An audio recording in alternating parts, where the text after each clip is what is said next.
Vous devriez arrêter de sourire, je vous promets que ça devient vraiment malsain. Faut pas respirer la compote, c'est pas tu bon. sais. Bouffe pas de Ça graines. vous fatigue déjà, puis pour les autres, vous vous rendez pas compte de ce que c'est. Moi, ça j'ai me appris fout à lire d'angoisse. et je fais ça. Ça pourrait vous tuer, je crois. De chagrin, hein. Je vous jure, c'est pas bien. Il faut plus que C'est vous pas parliez. faux. Bouffe pas de graines. Mais sortez-vous les doigts Non, du cul. en vrai, le touche à poulette. Ça vous fatigue déjà, puis pour les autres, vous vous rendez pas compte de ce que c'est. Moi, ça me fout d'angoisse. La ferme.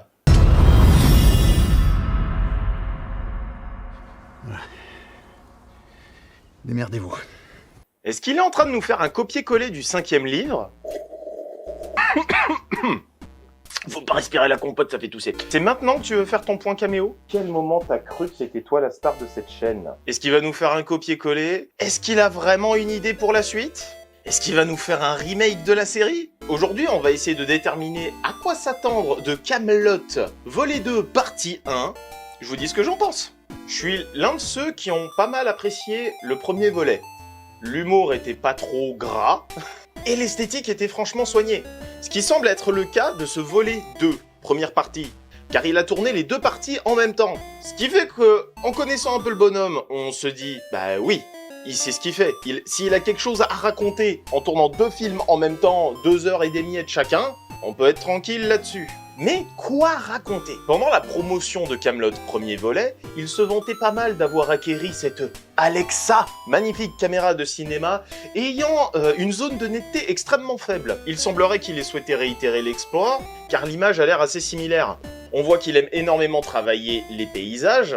Encore une fois, l'un des plus par rapport à la série, c'est le travail de la lumière, qui est toujours aussi nickel, qui profite des lumières naturelles pour t'embellir un décor ou des personnages, ou profiter des décors intérieurs et des costumes pour te faire un peu vivre le mythos de l'univers Kaamelott. Petite news intéressante, il n'y aura pas Franck Pitio. Alexandre Astier a déjà annoncé que Franck Pitio ne serait pas là, mais que le traitement de Perceval... Voilà, il n'est pas absent du script. Ce qui intéresse les gens, c'est ce qui va se passer dans ce film, au niveau histoire. On va utiliser le trailer et la bande-annonce pour essayer de déterminer un petit peu ce qu'on peut attendre de l'histoire. Belle Arthur, il est en pyjama, il semble avoir fait comme dans le 5, remis son épée dans le rocher, et on s'en fout, les autres ils auront qu'à faire à ma place. Ça se voit directement à la fin du premier trailer où on le voit réenfoncer son épée dans le rocher, et dans la bande-annonce finale où Bohort nous annonce que les beaux-parents du roi ont organisé une réunion table ronde, sans son aval. Et lui il est là, m'en fous, j'irai pas. Ma petite crainte, c'est que comme dans le premier film, on ait énormément de gags de la série qui reviennent.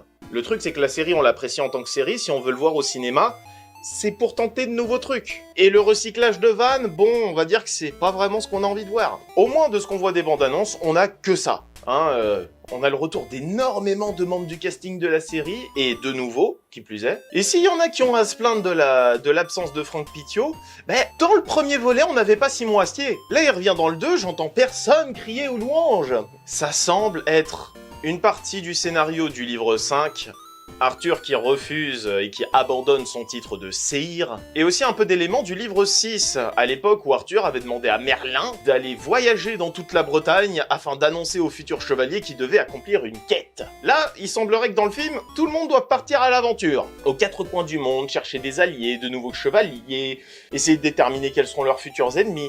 Et il semble que ce soit tout. Mais bon, c'est pas si mal comme parti pris. On nous promet un film contemplatif qui va voyager dans pas mal de pays différents, avec différents climats, type polaire, type désert. On a l'impression qu'on revient à l'ancien Rome, et ça semble être une épopée des différents chevaliers de l'actuelle table ronde autour du monde.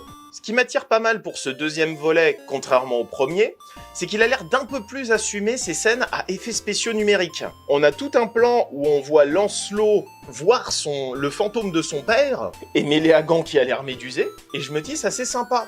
Dans la série, on n'a jamais eu les moyens de nous montrer des dragons, des vouivres, des créatures spéciales. Un Balrog.